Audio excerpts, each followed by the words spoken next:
How many times do I gotta bury you, John Marston? Never. You ain't never burying me. I rode in the gang. We killed people we didn't like. I'm gonna let fly at those sons of bitches. Let's go kill this son of a bitch then.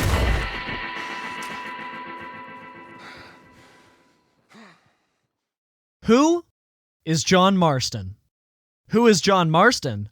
Why, John Marston is the most rigged character in the history of fiction. Man has escaped death so many times, both Red Dead Redemption 1 and 2 introduce John in missions where he just barely escapes death. But not because he heroically saved the day or anything. It's all thanks to his blind stupidity. In Red Dead Redemption 1, he approaches Fort Mercer by himself with just a cattleman revolver. Fortunately for him, some ranchers were riding by and saved his life before he could bleed out. John's intelligence is heavily implied to be quite low. For one, his drawing and writing is a lot less civilized compared to Arthur's. He doesn't know how to swim, and he gets captured roughly 40 million times throughout the franchise. That's quite a scratch you got there. In Chapter 1 of Red Dead Redemption 2, John loses the gang and Arthur and Javier go to the mountains to save his life. One chapter later, he takes Arthur sheep robbing and due to his lack of planning, gets caught in the act and gets paid 18% of what was originally decided. After that massive letdown, not 5 minutes later, he gets captured again by some armed guards hired by Leviticus Cornwall. There's a million other times where John gets caught, but this is just to give an idea of how sloppy he actually is. Let's move here, my four-legged friend. Despite his mental shortcomings though, John is a dangerous gunslinger, and even better, a family man. However, that wasn't always the case. Before the events of Red Dead Redemption 2, John left the gang when Jack was really young. He couldn't handle the responsibility of being a father or staying loyal to Dutch. As I previously explained though, John doesn't do a very good job at being alone. So a year later, he returned and for some reason the gang accepted him back, and he was still able to call himself Jack's father. Even at this time, John cared for Jack and Abigail, but he didn't really know what that meant. He never took the time to slow down and try to build a relationship with them. Instead, he devoted his entirety to the gang. At the end of the day, it was Arthur taking Jack on the fishing trips, and everybody else trying to keep them happy. You want to come fishing with me? Fishing? Sure. Good. Let's go get your pole then. Now, you do have a fishing pole, don't you? I sure do. Uncle Jose made me one. Good. Well, let's go get it then. Go catch us some fish. Yeah. I think it's interesting that even Jack's fishing rod was given to him by Hosea, opposed to John, showing just how distant he was as a father. It's only in Chapter 3 when John completely changes himself from Dutch's confused dog to a father wanting the best for his wife and son. This isn't in the script, but something I really liked about the early chapters of Red Dead Redemption 2 was that Arthur saw completely through John's act. Arthur knows that John is an idiot and that he was trying really hard to be something that he's just not. How's the scar? I heal pretty fast. Lucky you. So you just lazing about, or you got any leads? I got something. You see them? Sure. Well, you see yourself as a shepherd now? Maybe. Come on. You know, that attempt to seem all enigmatic and interesting, that might work for Dutch, but for you, it just makes you look stupid. At the end of Chapter 3, Jack gets kidnapped by the Braithwaite family and sold off to the Italian mob kingpin Angelo Bronte. While riding to the Braithwaite mansion, John showed a part of him that was never there before. I'm gonna let fly at those sons of bitches. The desire to have his son back. After burning the mansion to the ground and getting Jack back from Angelo Bronte, Jack begins talking about the amazing time he had at the mansion. John was immediately hit with jealousy because he knew that in that short amount of time, Angelo was more of a father than he had ever been. You sure you're okay, son? I'm fine. Papa Bronte said you'd come for me. I'm sorry. What for? For that. For taking so long. I had a fun time. I had my own room with a big bed and a toy box. And lots of books. Did they do anything to you? Have you ever had spaghetti? What's that? It's food.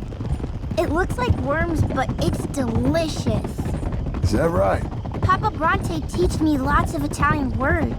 Don't call him that, please. You know, And after that massive development moment for John, he began to separate himself from Dutch and spend more time with his family. But in classic John Marston fashion, in that same chapter, he got caught by the cops after a failed bank robbery and sent to Sessica Penitentiary for a hanging. However, Arthur and Sadie rescued him, but upon returning to the gang, he realized that Dutch had gone completely bonkers and everything was falling apart. After the catastrophic last week for the Vanderlyn gang, John left the outlaw life behind and began pursuing fatherhood. But as we all know, John Marston is not exactly a family guy. The epilogue begins with John and his wife Abigail bickering about their life. Abigail wants to live honest and separate herself from the rugged lifestyle John is so used to. It's also shown that at this time, John's ways haven't changed much because just before the events of the epilogue, he shot a man and was forced to flee with his family. Upon arriving in Strawberry, both John and Abigail found legal work. Well, found some work. Me too. Delivering goods out to some ranch. Cleaning a doctor's surgery. Fine living. It is, John. Oh, it is. This is the way to it. And John, I love you. Don't you forget that. Not ever now. I won't. This moment clearly shows John's relationship with Abigail being a little bit one-sided even at that time. Abigail loves John, and John loves Abigail. However, he still doesn't know how to love her. Eventually, John finds the family a place to live at Pronghorn Ranch. While they're there, John works for the owners milking cows, building fences, and shoveling manure. One small issue though. The only reason John got the job at Pronghorn was because he fought off some bandits trying to mess with the farm. Abigail is upset with John because despite agreeing to live an honest life, he still solves problems the old-fashioned way. Personally, if I'm gonna put myself in their shoes, I can understand why Abigail would be frustrated with John, but come on, it's not that easy. The man got his family a place to live at the cost of being a hero and defending some honest people. This is nothing but a rare certified John Marston W. Don't let the haters hold you back, King. John spends weeks working away trying to make his family happy. However, one fateful night, push comes to shove in the mission Jim Milton rides again. This mission is, dare I say, peak fiction. The family wakes up to gunshots, and John rushes out to find it's the bandits from earlier attacking the ranch. He returns to his cabin, pisses off Abigail by grabbing his guns, and rides off to finish the bandits once and for all. I think that fan service can be done really shittily. A good example is, spoilers for Better Call Saul, but in the final bit of Better Call Saul, there's some moments with Jesse and Walter. And although it was nice seeing them again, the moments were really unnecessary. Kim had no business meeting Jesse, and I feel like they tried way too hard to make Jesse a little more Jesse than Jesse actually is. Yo, bitch, you got the time, bitch? I'm smoking the cigarette, yo, cause I'm Jizzle Pink Mizzle. Like, it doesn't work. This mission handled fan service perfectly, because it actually fit with the story. After trying so hard to separate himself from his past life, John returned to his gunslinging ways, but this time helping somebody instead of robbing a company. The Red Dead Redemption 1 theme plays as John heroically slaughters the rustlers. Finally, he goes to kill off the leader, where he strikes the pose seen in Red Dead 1's cover art and finishes off the last guy. Absolutely incredible. Once he returns, Abigail and Jack give him silent treatment. And let me give you guys some certified just one end advice. If you're in a long-term relationship, make sure to always use silent treatment. It's super productive, works every time, and is not a manipulative and terrible way to solve conflict. The next day, John takes his son into town to show just how good of a dad he can be. They collect the mail, and all goes well until somebody who knows of John's past attempts to kill him. John's forced to fight them off and traumatizes Jack in the meantime. It's okay. You're okay. What? Why? What? It's okay. Keep them eyes closed. Let's go. Oh dear, those men! I told you not to look, boy. Are they dead? I didn't have much of a choice. You saw that.